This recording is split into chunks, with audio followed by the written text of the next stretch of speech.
For some, the consequences of this EU referendum are crystal clear.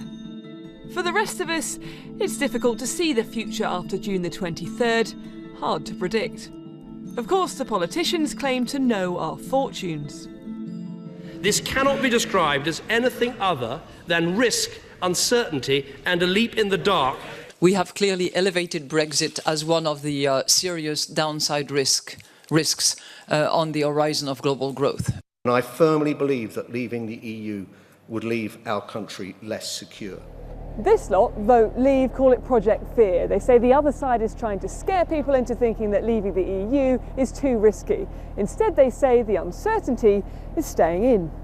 What will the EU in 5, 15, 20 years look like? And to me, it will be an outdated bloc, something that was created in the last century, something that can neither control properly goods, capital, nor people. Now, it's been foretold that migration will be one of the dominant issues of the campaign. Morning all. David Cameron insists his negotiated emergency brake on migrants' in-work benefits, as well as changes to child benefit, will discourage EU migration. But some experts say it will have little impact. Figures from the Migration Observatory this week suggest that continuing economic instability in the Eurozone is encouraging an increasing number of southern European migrants to head to the UK to join those from the east. Looking forward, it's very difficult to know what will happen next. It's possible that if the gap in economic performance between the UK and other countries, like, for example, Italy and Portugal and Spain, remains significant, then there could be quite a pull factor for some time. It's also possible that if there's more economic convergence, we could see the numbers start to fall. Much has also been made this week about the risks to both the British and the global economy if Britain voted to leave the EU. So what does it mean to stay? In the single market, we trade freely right across Europe, and we have a say in making the rules across the continent. If we leave, we give up all of that with no idea what we'll get in return. The real economic risks are for staying in the European Union. We might find ourselves on the hook for bailouts for countries that are having difficulty staying in the euro in the future.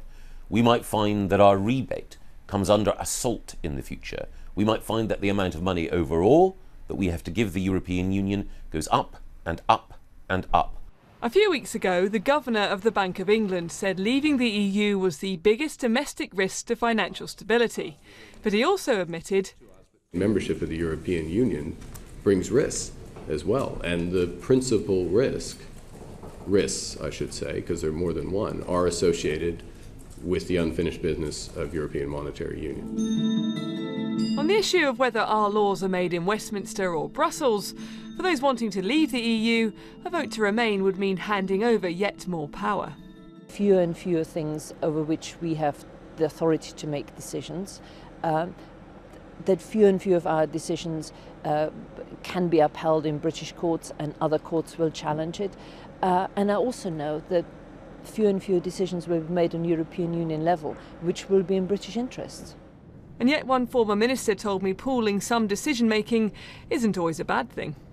Well, the truth is that if you enter into any international agreement, then you may agree that those decisions should be taken collectively. Our NATO membership involves exactly the same kind of arrangement where we allow NATO to take a decision for our collective strength. Actually, that makes us stronger. Both sides seem to agree a vote to remain isn't a vote for the status quo. Those who want to stay in are confident, at least publicly, that the renegotiation will change for the better our relationship with the EU. Those who want out say that relationship will only get worse.